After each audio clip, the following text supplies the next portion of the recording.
alors maa ngi leen di gërëm di leen sant waa Diourbel di gërëm la presse locale diourbelloise ci seen taxawaay ci seen itte ak ci nit ñuy gunge dëkk bi nga xamante ni dëkk bu màgg la dëkk bu kawe la dëkk bu am rôle bu historique la ci jaar-jaaru Sénégal ci taarixu Sénégal bi ñu fi tàbbee ba tey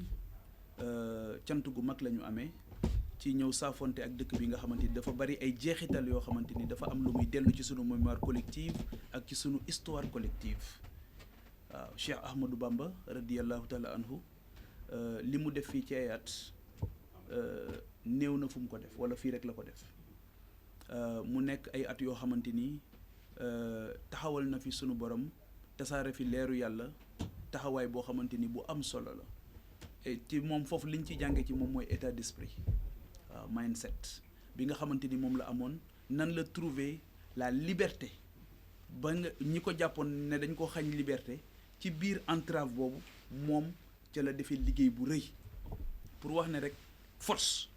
am na ñu koy jàngale SWOT transformer les forces les faiblesses en force les menaces en opportunité moom moo ko jëmmal nag ñun dañ ko théoriser waaye moom faiblesse bañ jàppoon ne moom dina ko am ci la trouver force am menace ba moom la def une opportunité pour def liggéey bi nga xamante ni moom la fi def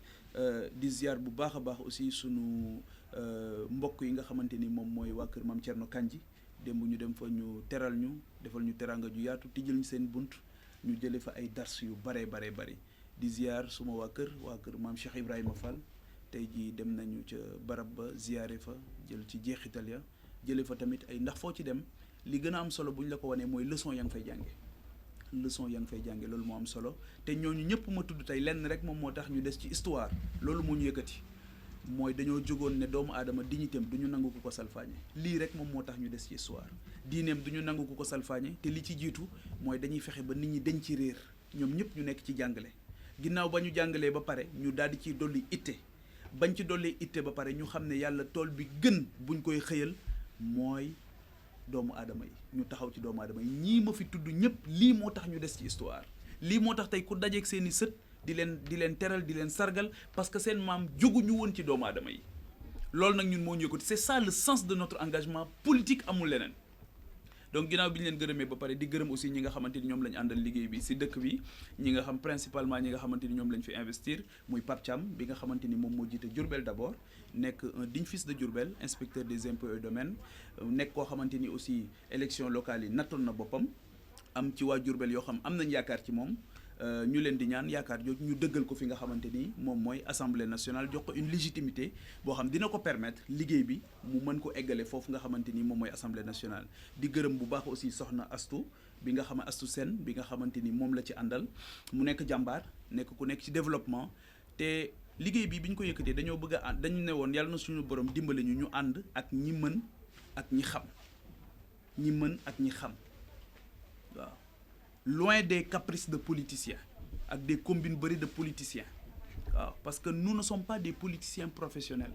tey jii au soir du 31 juillet lii ñuy dagaan suñu borom suñ ko amul dañuy delluwaat suñu liggéey dañu am métier ba pare waaw donc on ne vient pas en politique ni pour les honneurs ni pour les privilèges ni quoi que ce soit li ñu indi en politique tey mooy ndono mag ñi ñu sàmmal leen ko parce que tey jii ñoom ñëpp gars yi fexe nañ ba tuddee leen ay chefs religieux c'était des hommes politiques purs et durs homme politique du kenn koo xamante ni lu dul ki yittewoo nekkinu askanam ñoom nekkuñu woon rek di dem ci jàkka ja di ñëw wala ñuy woor rek wala ñuy natt asaka rek déedéet ñoom dañoo xam ne pratique cultuelle yooyu nga xam yaa ngi koy def daf laa war a yóbbu ci nga ittewoo doomu aadama yi am ce qu'on appelle l'empathie cette capacité de la personne à se mettre à la place de l'autre pour ressentir ce que cette personne-là di ressentir la muy yëg nga yëg ko soo gisee ku nekk ci naqar nga nekk ci naqar soo gisee ku nekk ci jafe-jafe nga jël place am soo ko ci mënee dimbali nga dimbali ko pour génne ko ci tappale yii politiciens yi nekkee Sénégal moo tax 63 ans après ñu posé tey jii ci njaareem 2022 ñuy waxtaane mbay mi nga xam doxul fii ba tey bay dunde la ñuy def ak bay weccee loolu moo fi am ba tey te li mu am ci ay potentiel tubaab bi sax moo ëppoon vision ñi wutu tubaab bi ndax dëkk bu ci nekk tey assigné woon nañ ko une responsabilité ñi ay comptoir commercial fu ñu yóbbu raay ba rek transport de marchandise moom moo taxoon wala transport de matière première ñun léegi xool ana seen raay bi ana raay bi lépp dee na ak métiers yi nekkoon ci ginnaaw yëpp tous les tey jii ISEP bu Thiès bi métier bañ doon fa génnee nga xamante ni mooy dem ci wàllu ferroviaire module boobu dañ ko mujj fermer parce que boo génnee fooy liggéey alors que y avait loolu moo nekkoon sax di dundal suñu dëkk yi animation bi nekkoon ci ginnaaw moo tax mag ñi di wax ne démb dàqoon tey alors que la promesse républicaine mooy que chaque génération devrait vivre mieux que la précédente c'est ça la promesse républicaine la république est une promesse elle est née pour que ñu jamono bu ci nekk ñii ñëw liggéey boo xam sacrifier ci seen bopp loo xam ñii ñëw dinañ dund gu mucc ayib waaw tawfeex bi ngeen am yéen en tant que journaliste tey ci wàllu technologie journalistes yi leen jiitu amuñu ko woon waaye ñi nekk ci secteur boobu dafa amoon ñu tëju ci ay laboratoire bàyyi àdduna pour liggéey micro bi liggéey caméra yi ñooñu amuñu woon jotu fo waaw ba ñu dellu rendre nañ service seen humanité sëñ bi àdduna du pour fo du pour caaxaan pour liggéey la pour sonn la pour teggil coono ñuy ñëw la ñun liggéey bi foofu lañ ko yóbbu nekkuñu ci ay du savantisme déviant wala soit de l'intellectualisme sans âme nekkuñu ci loolu waaw ni gars yi di defee yëpp mën nañ ko waaye tànnuñu loolu ñun dañoo tànn wax ak askan wi li nga xam mën nañ ko dégg waxi nit waaw ñoo ngi wax ne Sénégal dañoo soxla ndëpp national Sénégal tarbiya national lañ soxla waaw defaraat xol yi defaraat xel yi defaraat ruu yi lii taqali nit ñi jaru ko lii tax nit ñi di bàyyante jaru ko lii tax nit ñi di rayante jaru ko alalu àdduna rek la te fii la yem kër yi ñu dem yëpp di ziyaare tey ka ko sancoon taxawaloon loolu nga xam tax na seeni sët am fierté ci ñoom nekkatuñ fi tey anañu seeni jëf rek moo leen di fekk fañ nekk donc il faut qu'on soit beaucoup plus sérieux waaw mais wax ci rajo bi wala wax ci télé bi loo xamante ni kenn ñemewu ko yóbbul sa kilifa mu déglu ko ndax politique déedéet xeex ndax politique lañ sante ndax politique saagante ndax politique je demande li may ñaan la jeunesse diourbelloise mooy ñu xam ne seen avenir moom moo nekk en jeu ñu xam ne ñi leen war a taxawuñ leen dañ leen di jëfandikoo ci politique dañ leen di utiliser ci politique waaw loolu moo tax ñun kàddu yi ñuy yëkkati di leen wax ne leen roy leen ci Mame Thierno Kandji ngeen dem jéem koo xam roy leen ci Cheikh Ibrahima Fall Babul Mouridine ngeen dem jéem koo xam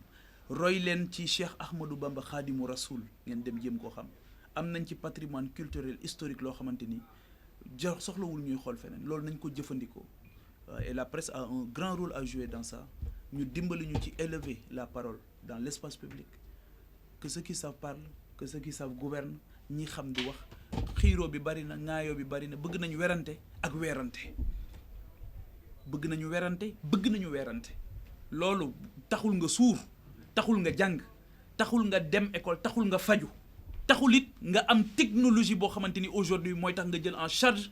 les métiers du monde moderne yi nga xam ñoo nekk ci numérique li nekk ci numérique aujourd'hui ak entrepreneuriat innovation technologique kenn xamul ni mu toll où est la place de l'innovation technologique à Diourbel où est la place du numérique à Diourbel où est la place de l'industrie à Diourbel anamu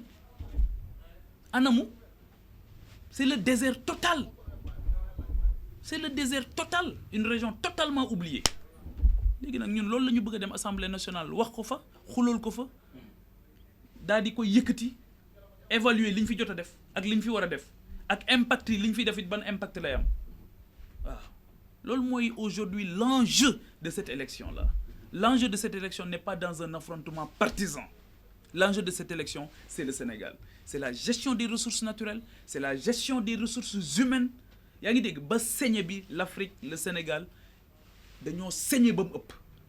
saigné nañ ci suñu ressource humaine fuite des cerveaux saigné nañ ci suñu ressource naturelle or bi gisuñu ko zircon bi gisuñu ko phosphate bi gisuñu ko pétrole bi léegi nag ku ndóbin rey samam boo gisee lu ñul daw gisuñu woon lële ñu bëgg a dalal suñu xel ne lii dinañ ko gis te ñi sàmmoon lële ñoo fi bëgg a sàmmaat lii donc c'est pas possible c'est ça le vrai enjeu ñun loolu moom moo ñu yitteel Alimatu c'est ça qui nous intéresse et c'est ça la ñu bëggoon Sénégalais yëpp dégg ko ñëpp itteewoo ko ñëpp xam ne ñun lii moom moo ñu yëkkati suñu bopp rek taxul ñu jóg parce que ñoo ngi sant suñu borom waaw li ma jàppit mooy Pape ku mel ni Pape Thiam tey bu doon boppam rek moo tax mu jóg mën naa def comme ay moromam nekk dans son confort lekk xaalisam daal di kii di gërëm bu baax nag ñi nga xamante ni ñoo ñuy gunge booba ba tey mooy le mouvement les serviteurs yi nga xamante ni ñoom ñoo nekk Diourbel su ma ci limee Ngoone rek mu doy su ma ci limee Joxaane mu doy su ma ci limee Aziz mu doy ak xale yi nga xamante ni yëpp ñoom ñoo ñuy jàppale di ñu accompagner ci liggéey bi nga xamante ni moom la ñuy def. Mouvement des serviteurs état d'esprit la dynamique la